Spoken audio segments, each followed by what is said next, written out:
Pembelajaran berdiferensiasi. Pembelajaran berdiferensiasi yaitu pembelajaran yang menggunakan berbagai metode pengajaran untuk memenuhi kebutuhan individual setiap siswa sesuai dengan kebutuhan mereka. Contoh keragaman anak di kelas. Anak-anak seumuran yang bersekolah itu belum tentu mereka memiliki minat yang sama ataupun kepribadian yang sama, kesukaan dan ketidaksukaan yang sama. Kemampuannya pun berbeda-beda. Ada siswa yang mudah paham ketika dijelaskan oleh Bapak Ibu guru. Ada juga siswa yang sedikit kurang paham apabila dijelaskan oleh Bapak Ibu guru, dan ada pula yang mereka dijelaskan itu tidak paham sama sekali. Nah, mereka ini mempunyai hal yang berbeda karena anak-anak ini adalah manusia dengan banyak hal yang berbeda tentang dirinya. Mereka ini berasal dari keadaan, budaya, dan kebiasaan yang berbeda-beda, sehingga hal ini yang akan mempengaruhi segala sesuatu tentang anak tersebut. Maka kita tidak boleh mengatakan bahwa anak itu memiliki kemampuan yang sama, karena mereka berada di ruang kelas yang bercirikan keragaman budaya yang berbahasanya memerlukan beragam strategi untuk membedakan pengajaran yang berguna untuk memenuhi kebutuhan siswa yang beragam, sehingga mereka bisa belajar dengan menyenangkan.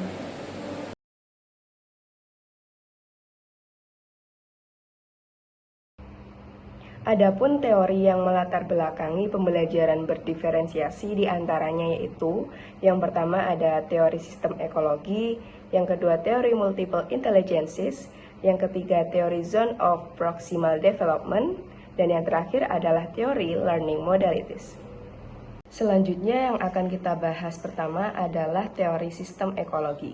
Teori ini dicetuskan oleh Uri Bronfenbrenner yang menyatakan bahwasannya perkembangan anak dipengaruhi oleh interaksi dalam lingkungan sosial di mana anak tinggal, baik di lingkungan keluarga, teman, sekolah, maupun masyarakat.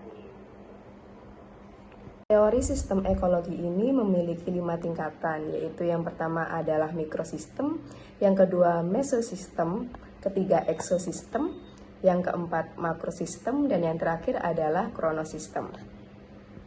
Yang pertama adalah tingkatan mikrosistem. Tingkatan ini merupakan kondisi yang melatar belakangi anak hidup dan berinteraksi dengan orang lain dan institusi yang paling dekat dengan kehidupannya, yaitu seperti orang tua, teman sebaya, tetangga, maupun teman sekolah. Yang kedua adalah tingkatan mesosistem. Ini mencakup hubungan antar elemen mikrosistem seperti orang tua dan guru berinteraksi dalam sistem sekolah, ataupun contoh lain adalah pelayanan kesehatan berinteraksi dengan keluarga anak dan sekolahnya. Tingkatan eksosistem. Eksosistem ini merupakan sistem yang berisi sejumlah kondisi yang mempengaruhi perkembangan anak di lingkungan rumah. Namun, anak di sini tidak terlibat dalam satu peran langsung. Contohnya adalah mengenai kondisi kemiskinan dalam suatu keluarga, anak terpaksa harus bekerja untuk mencari uang sehingga dia tidak dapat melanjutkan lagi sekolahnya. Yang keempat adalah makrosistem, yaitu sistem yang mengelilingi mikro, meso, dan eksosistem dan merepresentasikan nilai-nilai ideologi, hukum masyarakat, serta budaya politik.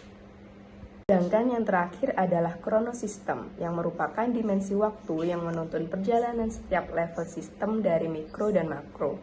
Sistem ini juga mencakup berbagai peristiwa hidup yang penting pada individu dan kondisi sosial kulturalnya. Teori multiple intelligence atau kecerdasan majemuk. Teori ini dicetuskan oleh Howard Gardner tahun 1993. Gardner mendefinisikan intelijen sebagai kemampuan untuk memecahkan persoalan dalam menghasilkan produk dalam suatu setting yang bermacam-macam dan dalam situasi yang nyata. Multiple intelligence mempercayai bahwa orang bisa belajar dalam berbagai cara. Pertama, kecerdasan anak dinilai dari proses dalam menyelesaikan masalah. Kedua, cara menemukan persoalan baru dan mencari solusinya. Ketiga, menghasilkan sesuatu yang bernilai dari masalah yang dihadapi.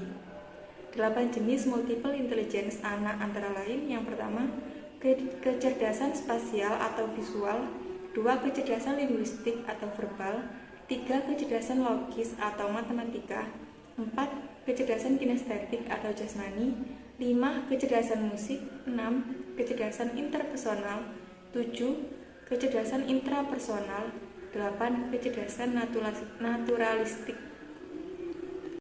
Teori Zone of Proximal Development.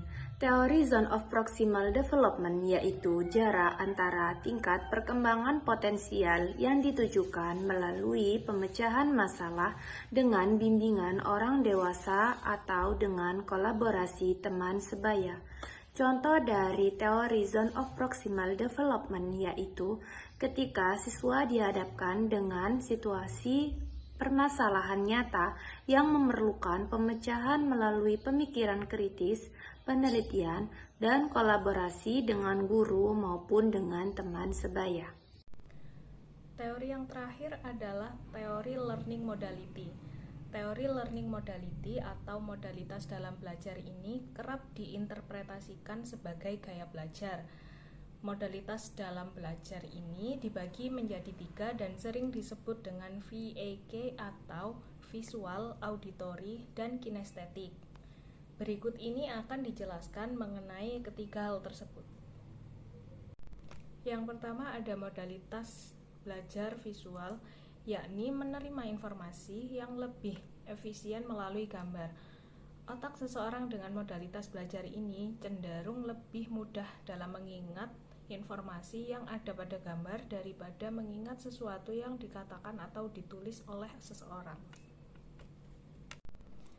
Yang kedua ada modalitas belajar auditori. Modalitas belajar auditori ini adalah menerima informasi dari apa yang dikatakan oleh orang lain dalam artian mendengar.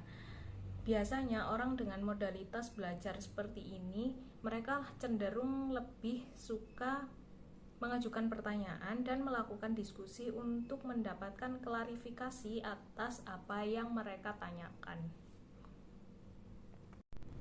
Dan yang ketiga ada modalitas belajar kinestetik.